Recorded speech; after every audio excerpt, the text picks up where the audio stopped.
Albert's little leaf blanket. The sun warmed the garden, making everything feel soft and sleepy. Albert the ant wandered through the tall grass, looking for the perfect leaf to make a blanket for his bed.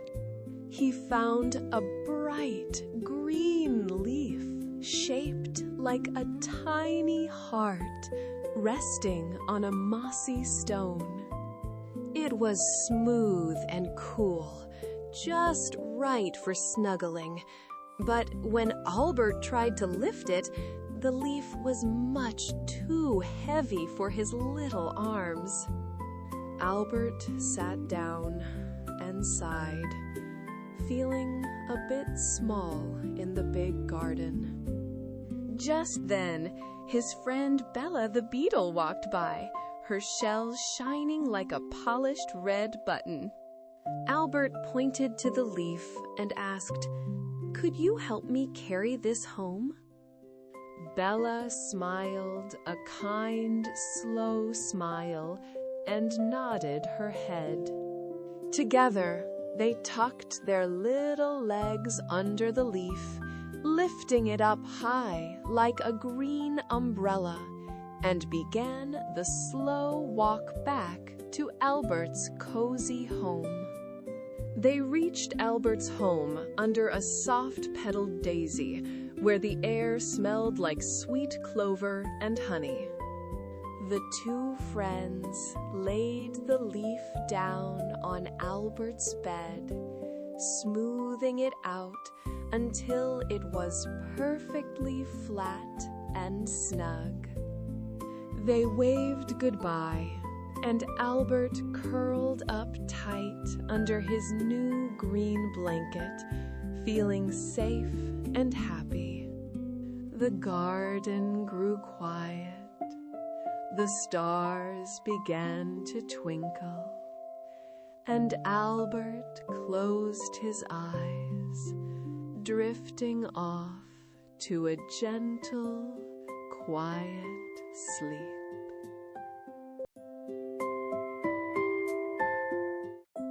Dino Friends and the Soft Sunbeam. Sunny Fern Valley was bright and green, filled with thick, bouncy moss that felt like a fuzzy rug underfoot. Tall trees stretched up to the blue sky, letting golden light filter down in warm, gentle patches. Pip, the Brachiosaurus, stood on his long legs, looking for a perfect place to rest his tired head. Tolly the Triceratops walked beside him, his little horns glowing in the soft afternoon light. They wanted a spot that was warm, quiet, and just right for a long, peaceful nap. They found a patch of clover near the sparkling stream where the water hummed a sleepy, bubbling song. The air smelled like sweet flowers and fresh rain, and the grass was very soft and green. Pip leaned down to sniff the clover, but he shook his head with a slow, gentle smile. It was a lovely spot, but perhaps a bit too breezy for a cozy afternoon nap. Tolly agreed with a nod, and they walked on together, their big feet making soft thuds on the warm earth. Next, they climbed up to the quiet hilltop where the sun shone brightest, warming the smooth, round stones. The view was beautiful, showing the whole wide valley filled with glowing, happy colors. Tolly lay down on the sun-warmed ground, but he wiggled around, trying to get comfortable. The stones were a little too hard, and the sun was a little too bright for his sleepy eyes. Pip nudged his friend kindly, and they decided to keep searching for their perfect, dreamy resting place. Finally, they curled up together under the big, wide leaves of the great fern tree. The shadows were cool and dappled, and the moss here was as soft as a fluffy cloud. Pip rested his long neck against Tolly, and Tolly tucked his head close to his friend. They realized that the best spot was not about the sun or the clover, but about being together. With a happy sigh, they closed their eyes, drifting off to sleep in the quiet, gentle warmth of their friendship.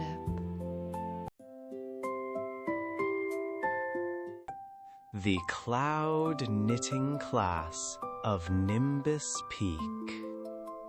High above the world, where the air tastes like peppermint and starlight, sits the cozy classroom of Nimbus Peak. Here, the young cloud sprites gather each evening to learn the ancient art of weaving weather from nothing but soft sighs and stray beams of moonlight. Pipkin, a small sprite with glowing, amber-colored wings, sat at his spinning wheel, carefully winding threads of silver mist onto a spool. The room hummed with the gentle whirring of wooden wheels and the soft, rhythmic patter of clouds being shaped. Pipkin watched the other students working on their secret final projects, his heart fluttering with curiosity about what they were making to earn their graduation ribbons. Every sprite in the room was busy, their little hands moving with purposeful grace, but Pipkin felt a tiny pinch of worry in his chest. He had tried to weave a thunderstorm, but it only came out as a gentle drizzle, and his attempt at a grand, puffy cumulus cloud just looked like a lumpy pillow. The teacher, a kindly sprite with hair like spun gold, walked between the rows, offering encouraging smiles and adjusting the tension on their moonbeam spindles. Pipkin peeked at his neighbor's desk, seeing a beautiful, complex tapestry of sunset colors, and wondered if his own project was simply too plain to be magical.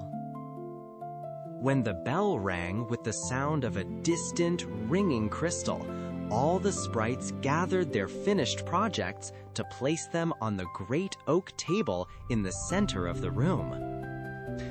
Pipkin lagged behind, clutching his own basket, which held nothing but a tangled, shapeless pile of gray and white woolly wisps. He felt a little shy, worried that his project lacked the grand design of the others, like the rainbow bridges or the rolling fog banks his friends had created. With a deep, quiet breath, he stepped forward, ready to reveal his simple, humble work to the class, and hoping it wouldn't look too out of place. As the teacher lifted the cloth covering the great oak table, the room fell into a hush of wonder, for the secret project wasn't a contest of size or color at all. The teacher explained that the final lesson was to craft something that brought peace to the sleeping world below, not something that simply showed off a sprite's skill. Pipkin looked at his own basket and realized his simple, soft wisps were actually the perfect material for a gentle, dream-filled fog. He had unknowingly woven the most soothing cloud of all, designed to wrap the world in a quiet blanket of rest, while children slept soundly in their beds. Pipkin smiled as he placed his soft gray cloud onto the pile, feeling a warm glow spread from his wings to his toes. The sprites worked together to release their creations, sending a gentle, sleepy mist drifting down toward the earth, carrying dreams of soft meadows and calm seas. The classroom grew quiet as the work ended, the spinning wheels slowing to a restful stop as the moon rose higher in the velvet sky. It was time for the sprites themselves to rest, tucking their wings close and curling up in their cozy nooks. The world below was safe, warm, and drifting into sleep, just as the stars began their own soft, twinkling lullaby.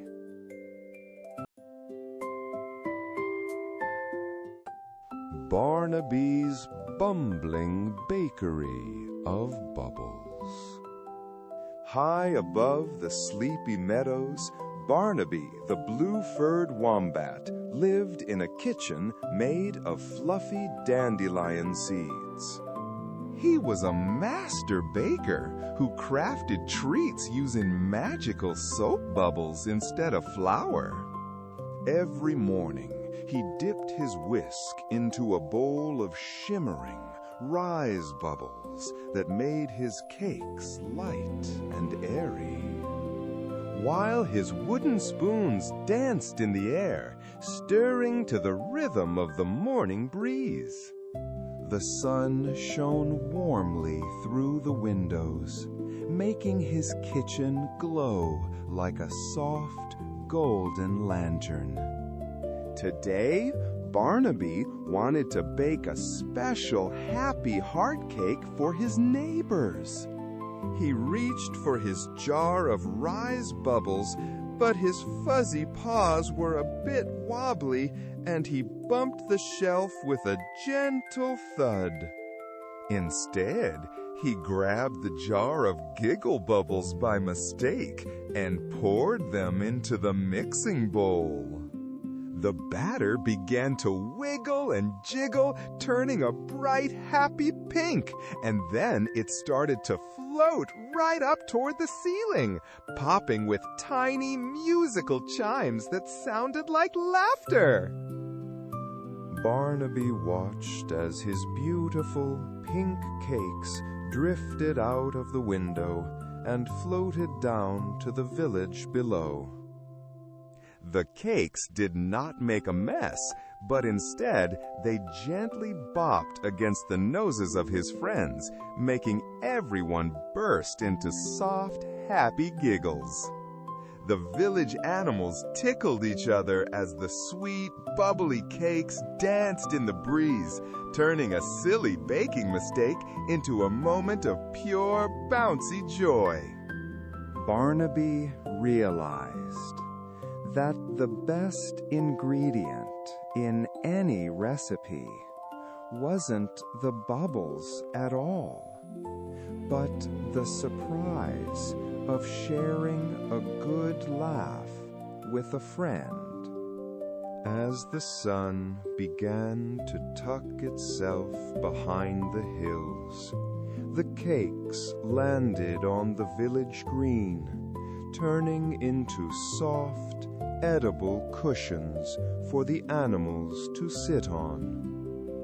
Barnaby watched from his window, his heart feeling light and full.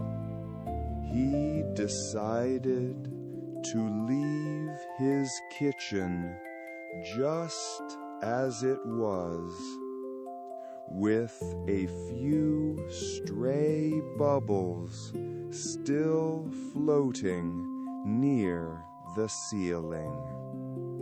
He realized that tomorrow he would bake a batch of tickle tarts on purpose, because the world was always a little brighter when everyone was smiling together.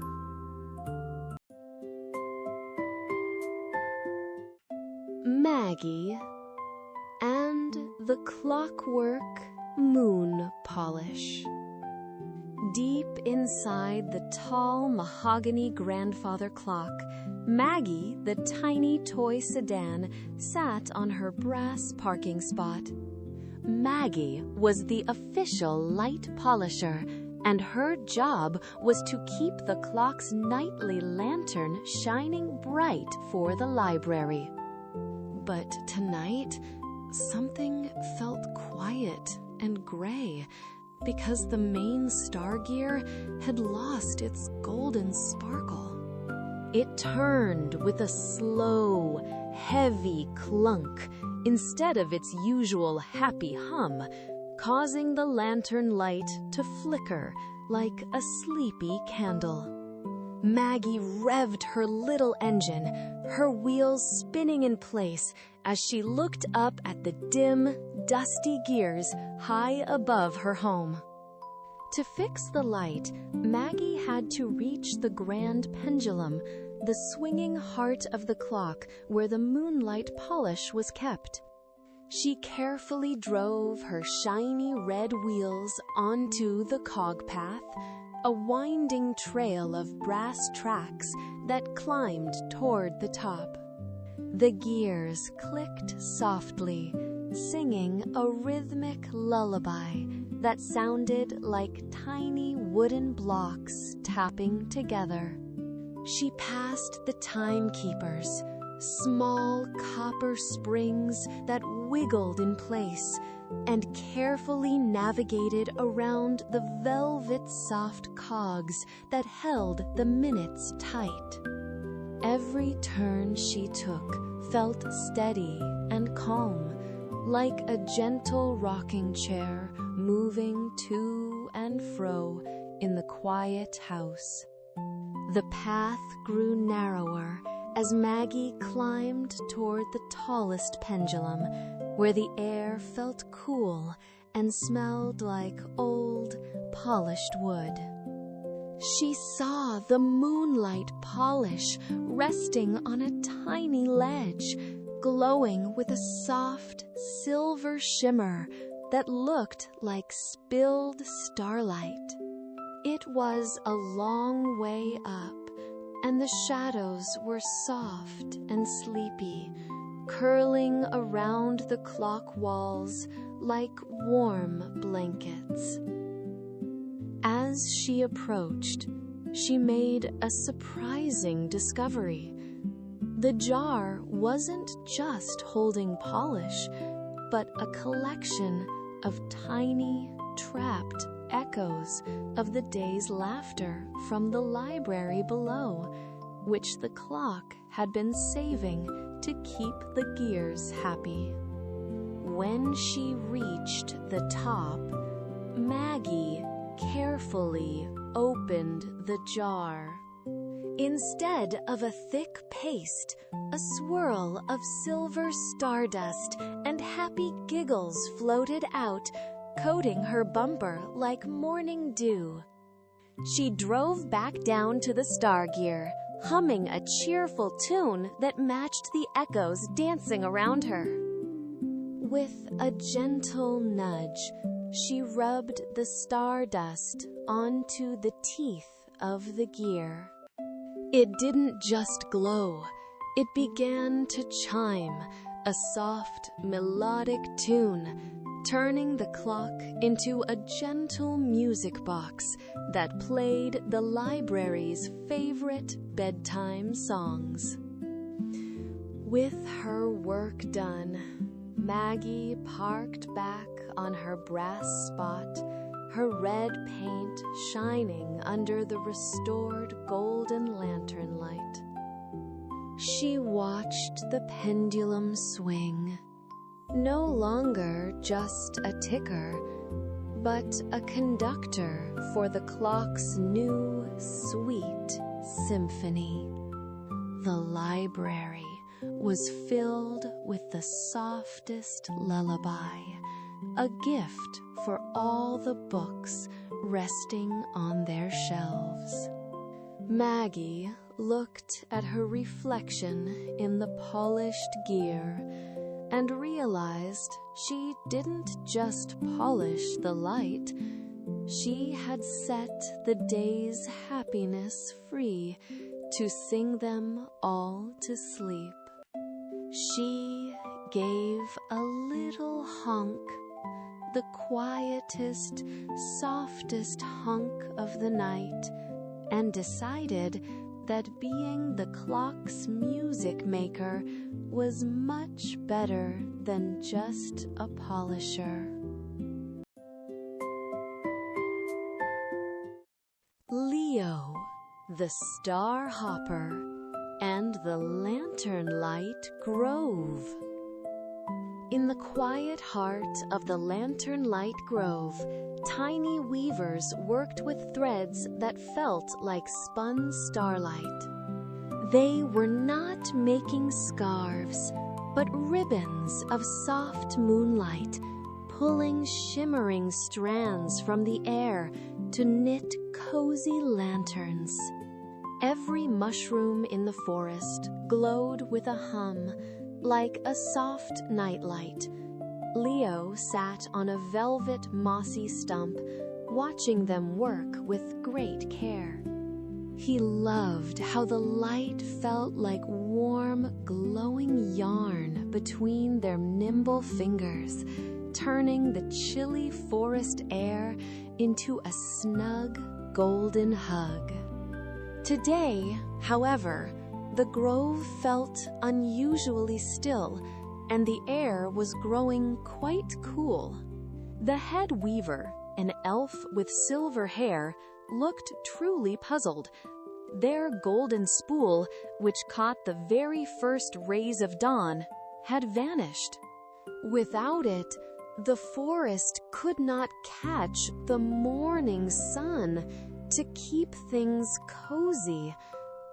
The lanterns were flickering low, dimming like tired candles at the end of a long night.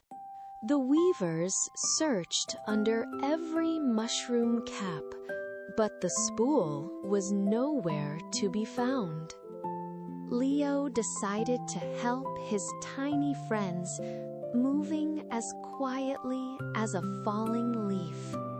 He looked behind the silver-leafed trees and under the giant, velvet-soft toadstools.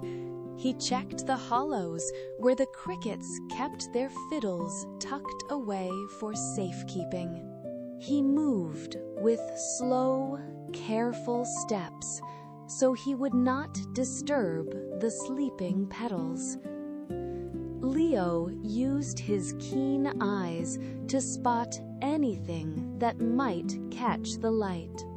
He hummed a soft, bouncy tune to help him think, his footsteps silent on the deep, springy moss. Near the edge of the brook, Leo saw something very strange and quite ticklish. A family of sleepy hedgehogs had curled up in a pile of autumn leaves. Tucked right in the middle of their prickly ball was the golden spool. It was being used as a very shiny, very bright pillow for the smallest hedgehog. The little creature was snoring softly, its nose twitching against the glowing gold thread. Leo stifled a giggle, covering his mouth so he would not wake the napping family. But he noticed something odd. The spool was actually purring like a kitten. Leo gently tickled the spool, and the hedgehogs rolled away, still fast asleep. When the weavers wound the thread back up, the forest suddenly burst into bright light. But because the spool had been purring, the light didn't just glow, it turned everything into bright, glowing polka dots. The weavers clapped, laughing at the silly, spotted trees and mushrooms. Even the hedgehogs woke up and rolled around in the polka dot glow, looking like fuzzy, spotted balls. Leo realized the spool loved being a pillow so much, he promised to bring it a soft, woolly hat every morning so it would never have to be stolen by a sleepy hedgehog again.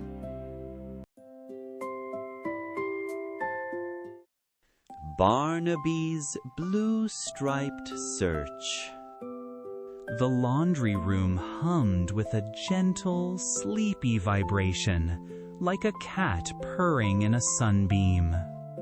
Barnaby, a soft blue-striped sock, woke up from his tumble-dry cycle feeling cozy and round.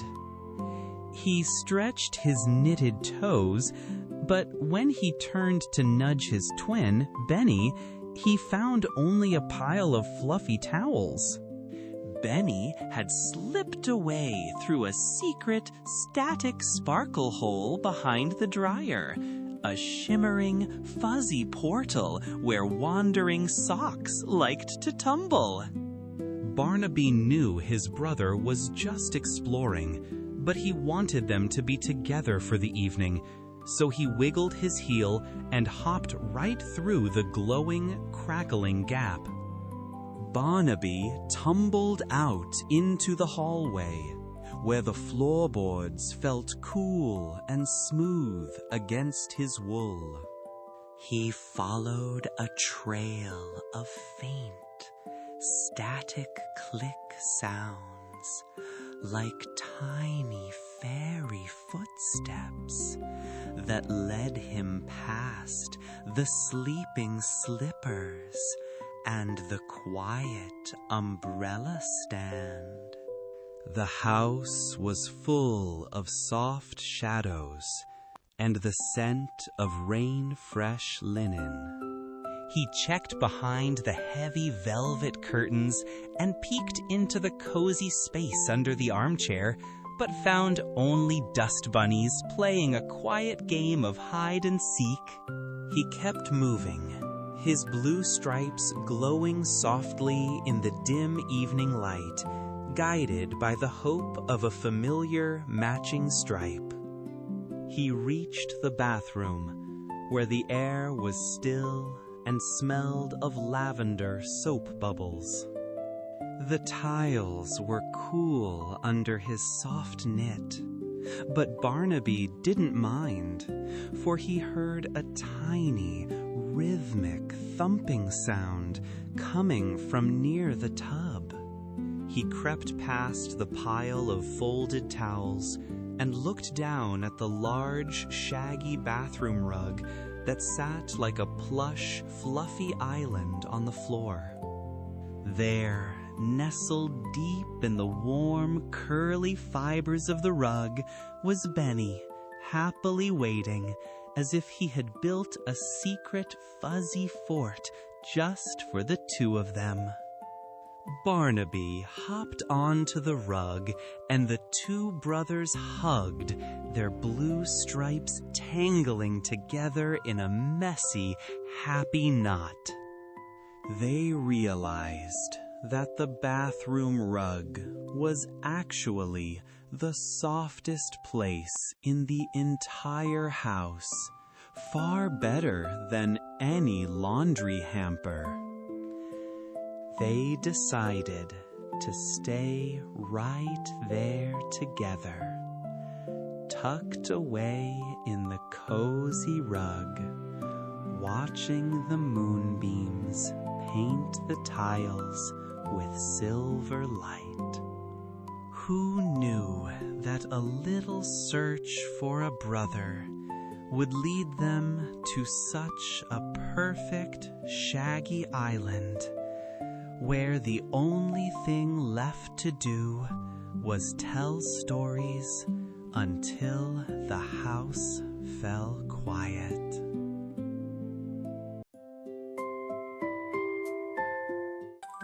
Jimmy the Hat's. Jimmy the Hat's Windy Waltz. Jimmy was a soft felt fedora who lived on the professor's head in the library of floating curiosities. Every morning, the professor and Jimmy shared the same routine. They would bow to the dictionaries, tip to the encyclopedias, and settle in for a long, quiet read. But one breezy morning, a curious gust of wind tickled the open window, snatched Jimmy right off the professor's head, and whisked him into the garden. As Jimmy tumbled through the air, he felt quite light and rather worried, watching the dusty, book-filled study shrink into a tiny square of warm, golden light. Outside, the garden was a maze of dancing tulips and swaying ivy. Jimmy didn't know how to fly, but he knew how to listen. From the open window, the books began to sing the homecoming tune, a rhythmic tap, swish, tap sound that echoed off the library walls. Jimmy tilted his brim to catch the melody. Tap, swish, tap, he hummed back, bobbing his felt crown in time with the song.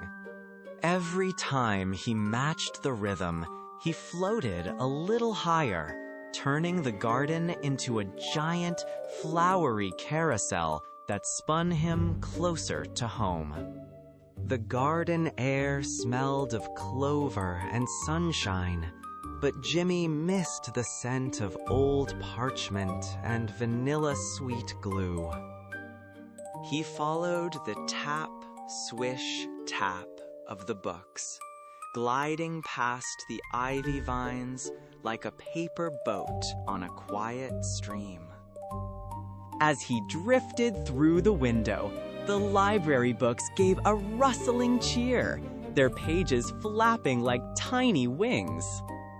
Jimmy felt a warm, familiar glow as he floated over the study, aiming carefully for the top of the professor's head, just as he had done every day since he was a very new hat. Jimmy landed with a soft poof right back where he belonged. But the professor was looking quite peculiar. While Jimmy was away, the professor had balanced his afternoon teapot on his head to keep the tea warm while he searched for his missing hat. With Jimmy back, he was now wearing a hat on top of a teapot. The professor blinked, felt the soft fedora, and let out a surprised giggle. He sat down, enjoyed his perfectly warm tea, and decided that having a hat-wearing teapot was the most fashionable way to spend a Tuesday afternoon. The Saturday Porch Surprise. Leo, Mia, and Sam walked down the quiet, tree-lined sidewalk, their sneakers crunching softly on the fallen autumn leaves. They spotted Mrs. Gable standing on her cozy front porch, stretching up high on her tiptoes.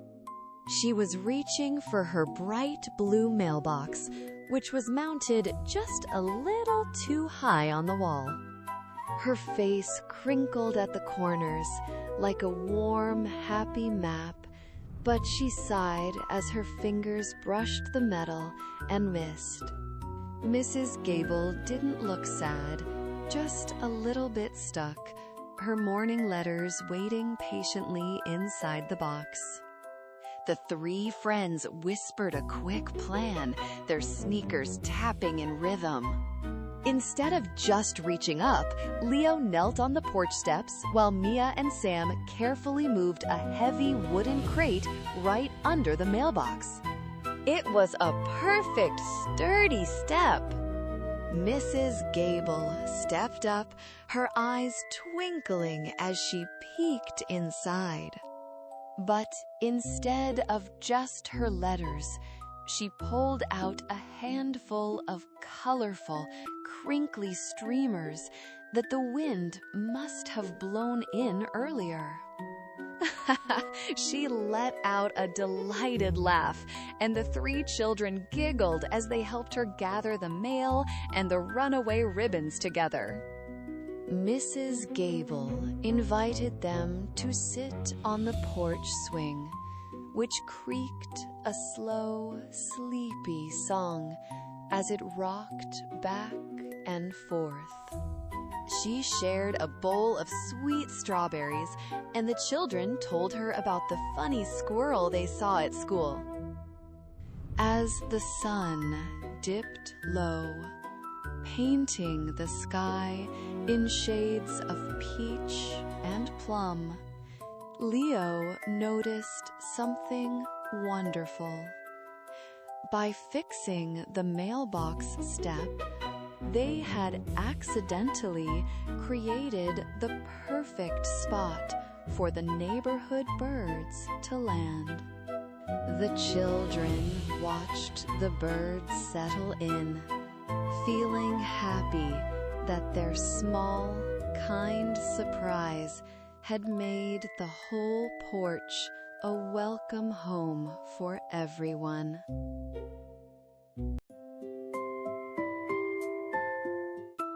The Silver Spoon Kingdom of the Blue Rug. To Elliot and Sissy, the living room rug was just a piece of blue wool. But to their son Leo, it was a vast, rolling ocean of indigo waves. The parents were in a thundering hurry, stomping their heavy boots as they hunted for a lost silver spoon. Every giant step they took made the coffee table mountains shake and the blue yarn forest tremble with fear. Leo stood as still as a stone, watching his parents cause a woolly earthquake. He knew that when you rush like a storm, the tiny magic of the world hides itself away in the shadows. Leo reached into his pocket and produced a tiny shimmering bell that rang with the sound of a falling star. "Wait," he whispered, and as the clear note drifted through the air, the room grew magically soft. He showed Elliot and Sissy how to transform into tiptoe travelers, moving so lightly they wouldn't wake the sleeping lint lions, the round gray dust bunnies napping in the valleys of the rug.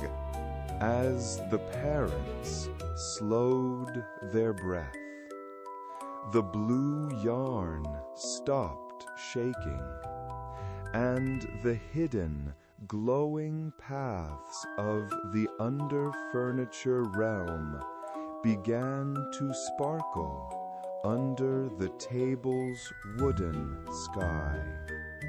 In the heart of the rug sat a massive red button that shone like a ruby shield. Moving with the grace of slow-motion explorers, the family followed a trail of sugar glitter behind the shield. Elliot and Sissy dropped to their knees, their eyes wide, as they spotted a colony of paper clips building a bridge over a treacherous green string river. Because they were finally moving at the speed of a ladybug. They saw it. The silver spoon. It lay tucked in a deep blue fold, gleaming like a fallen crescent moon amidst the tall fibers of the rug forest. Just as Elliot reached out, Leo pointed to a tiny, silver-haired spider who had spun a lacy web porch across the spoon's handle. Instead of grabbing the treasure, the big parents waited, holding their breath until the little architect moved safely to a nearby yarn tree. Leo giggled at the sight of his tall, strong parents acting like two clumsy, gentle bears trying not to scare a butterfly. Now, whenever the house feels too fast, Elliot and Sissy practice their cloud walking. Though it once took them 20 minutes just to reach the cookie jar without making a sound.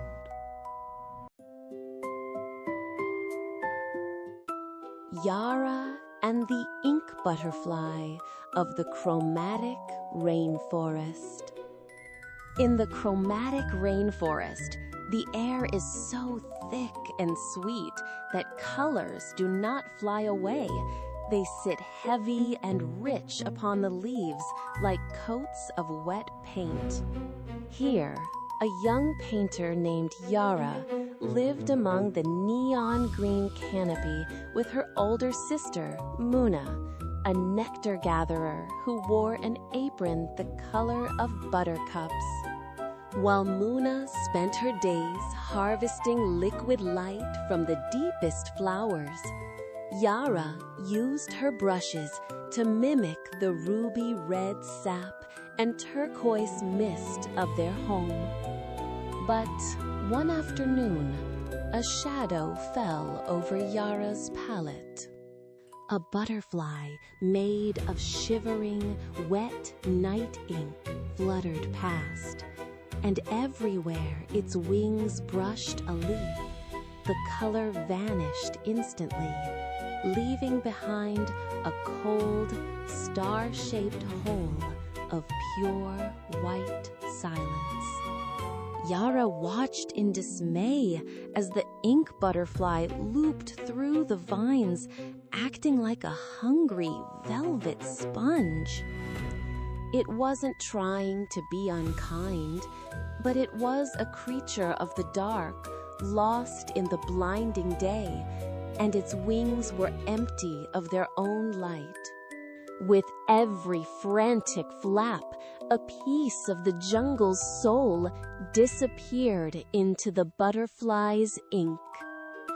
The heavy emerald moss turned into a ghost of itself, and the sky blue orchids became nothing but hollow gaps in the air. Yara clutched her paintbrush, her heart heavy.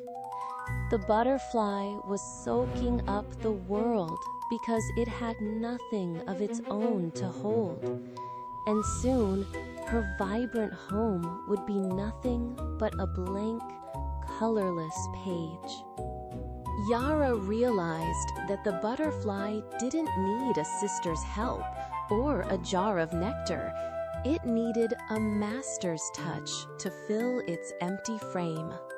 She reached into her satchel for her most precious treasure, a vial of sun-distilled pollen, a pigment so bright it hummed against the glass.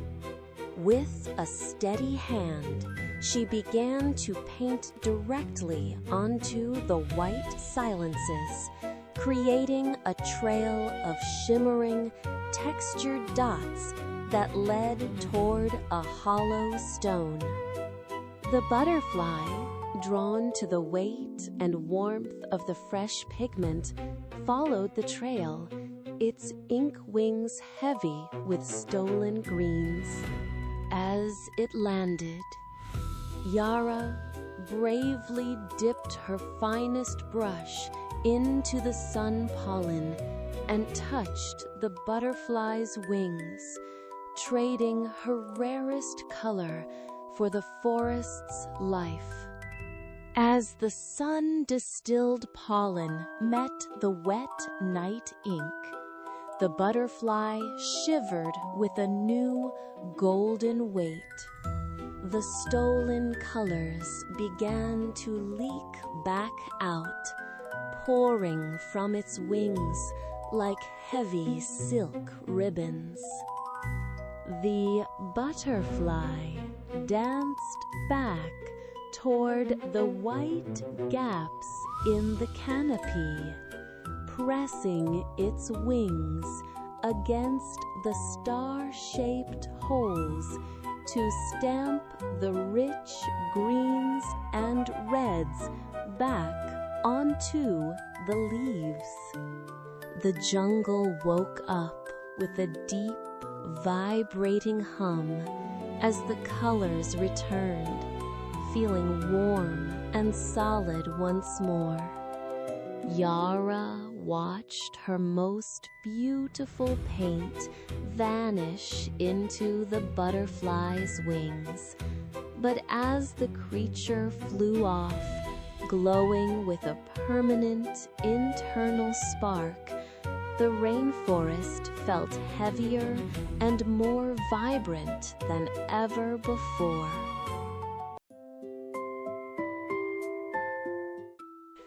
Halo and the Song Silk Waterfall.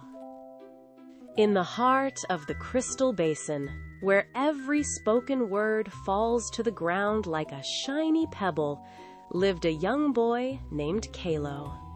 Kalo was a crystalkin, his skin smooth and warm like sun-baked sea glass, and he lived at the edge of Echo Creek with his grandmother, Elder Miri. Miri was a master weaver who could catch a lullaby in mid-air and turn it into a scarf. Together, they tended the great waterfall, a towering curtain of liquid music where every drop chimed like a silver bell. Their job was vital.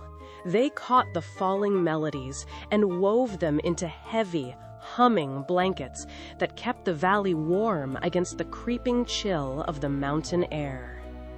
But today, the great waterfall was angry. Instead of a gentle chime, it let out a thunderous crashing roar, a chaotic melody snag that sent musical droplets shattering against the rocks. These C-sharp droplets were no longer light. They fell like heavy lead and felt sharp as broken glass, bruising the air with their discord. Kalo's friend Pip, a round marsh puffin with feathers like yellow dandelion fluff, bounced frantically through the tall glass grass. Pip swung his tiny silk net at the escaping notes, but the music was too wild. The stray melodies leaped like frightened silver fish, slipping through the mesh and vanishing into the cold, creeping silence. Elder Miri gripped her walking staff, her face grave as she pointed toward the center of the creek. There stood the moonlight loom, a frame of frozen, glowing beams that spanned the rushing water like a bridge of white fire. "The rhythm has broken, Kalo," she whispered, her voice barely audible over the clashing chords. "If we do not catch the song before the sun dips, the valley will fall into a great silence, and the frost will never leave." Kalo felt a shiver run through his glass chest. He was just a student, and the water looked heavy enough to crush his wooden weaving shuttle. Yet, the warmth of his village depended on his hands. With a deep breath that rattled like marbles in a jar, Kalo stepped onto the moonlight loom. The frozen light groaned beneath his feet, vibrating with the frantic energy of the waterfall. As he reached out, a heavy droplet of C-sharp splashed against his palm, stinging like a jagged diamond and nearly knocking him into the froth. Suddenly, the loom began to thin and crack, dissolving under the weight of the discord. Suddenly, the loom began to thin and crack, dissolving under the weight of the discord. Pip, seeing Kaleo stumble, dived into the spray, using his small body to buffet the sharpest notes away from Kalo's face, his yellow feathers damp and heavy as he chirped a warning. Kalo realized he couldn't just catch the chaos. He had to transform it. As the loom splintered beneath him, he didn't pull away. Instead, he pressed his sea glass palms directly into the jagged C-sharp shards. Using his nature as a crystalkin, he let his own internal warmth flow outward, absorbing the sharp discord into his smooth chest. He began to hum a slow, steady pulse. Not a song, but a physical rhythm. The jagged glass notes softened, melting into long, glowing threads of amber sound that anchored the cracking loom. He threw his shuttle with a brave, wide arc, binding the music back into a shimmering, rhythmic pattern. As the first star blinked overhead, the roar of the waterfall softened into a peaceful, rhythmic pulse. Cayelo stepped back onto the grass just as the last beam of the loom vanished, dragging a magnificent blanket that glowed with the light of 1,000 captured songs. Pip chirped a final happy note and tucked his head under a wing, exhausted but warm. Elder Miri draped the singing fabric over Cayelo's shoulders, and the heat of the woven music seeped deep into his crystal skin. The valley didn't fall silent.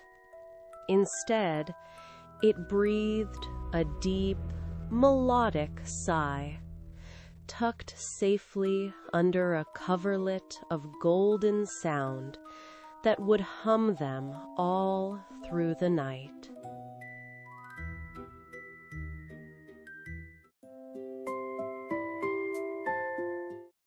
Nuru and the Shivering Star. Note: high above the clouds, Nuru lived in the Station of Soft Signals, a glass-domed home that floated like a bubble in the velvet night. Her grandfather, Elder Orion, was the keeper of the sky. Together, they spent their evenings catching messages that drifted down from the stars like glowing autumn leaves. Beside them flitted Blink, a fuzzy moth cat with antennae that pulsed like soft neon hearts. Tonight, a heavy silence fell as a brilliant blue envelope tumbled from the rafters and landed in Nuru's lap. It wasn't warm like the others. It was shivering so violently that it rattled her teeth, shedding tiny frost flakes shaped like musical notes that crunched like sugar on the floor. Nuru pulled her knees to her chest, cradling the freezing paper. Through the translucent blue, she saw words written in pale ice ink, but the letters were thinning and turning to mist. "Grandfather, look!" Nuru cried, her breath puffing white in the sudden chill. "The star's secret is evaporating." Elder Orion peered through his brass magnifying glass, his silver beard dusting the frost. He sighed, a heavy, worried sigh. To save the message, Nuru had to perform the warmth reveal, a delicate sequence of 3 different kinds of heat. If the ice ink vanished before the third warmth was applied, the star's voice would be lost to the great, cold dark forever. Knowing time was short, Nuru leaned down and pressed her lips near the shivering paper. She began to hum a low, buzzing melody. The kind of song a beehive makes on a sunny afternoon. Blink the moth cat understood. He landed on the envelope and added a deep, vibrating purr that made the glass dome ring.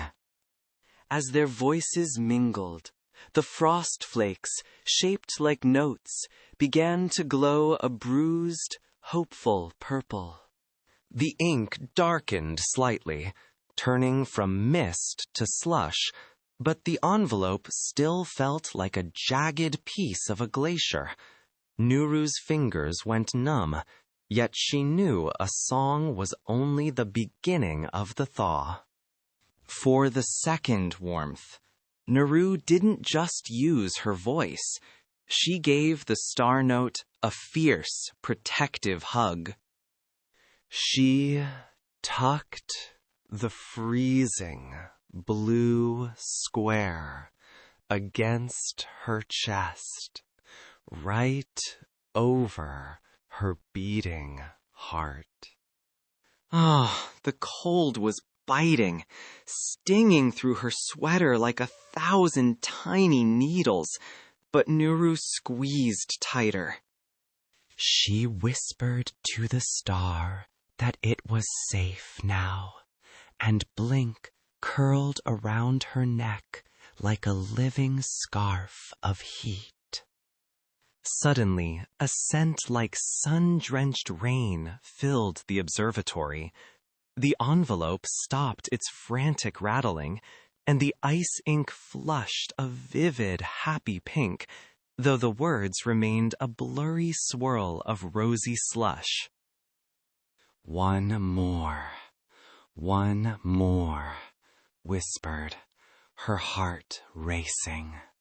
She dashed across the station to her velvet sleeping cushion and grabbed her favorite yellow woolen sock, which had been toasting atop the brass heater. It was thick, fuzzy, and smelled of home. With steady hands, she slid the glowing blue envelope into the golden wool, wrapping it up like a tiny, precious bird. The last of the frost flakes finally surrendered, melting into sparkling droplets that vanished into the fabric. The envelope grew still and heavy in her hands, radiating a gentle golden glow. Slowly, Nuru pulled the paper out to find the ice ink had transformed into solid, shimmering gold letters. Nuru and Elder Orion leaned in as the golden ink leapt off the page, projecting a shimmering map onto the glass dome. It wasn't a letter of words, but a map to a hidden corner of the sky where a brand new constellation was waking up, a cluster of stars shaped exactly like a leaping moth cat. Blink let out a joyful chirp, his antennae sparking with silver light as the new stars twinkled back from the deep.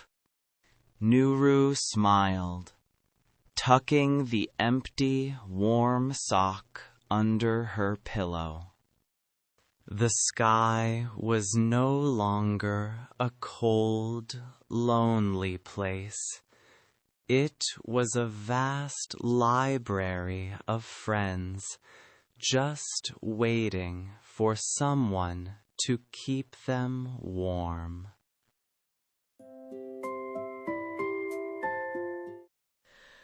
Malik and the Case of the Blue Fence Gate. Malik and Anaya lived in 2 houses that shared a long, silver-gray fence, but they lived their lives together. To talk, they tapped on the wood like woodpeckers.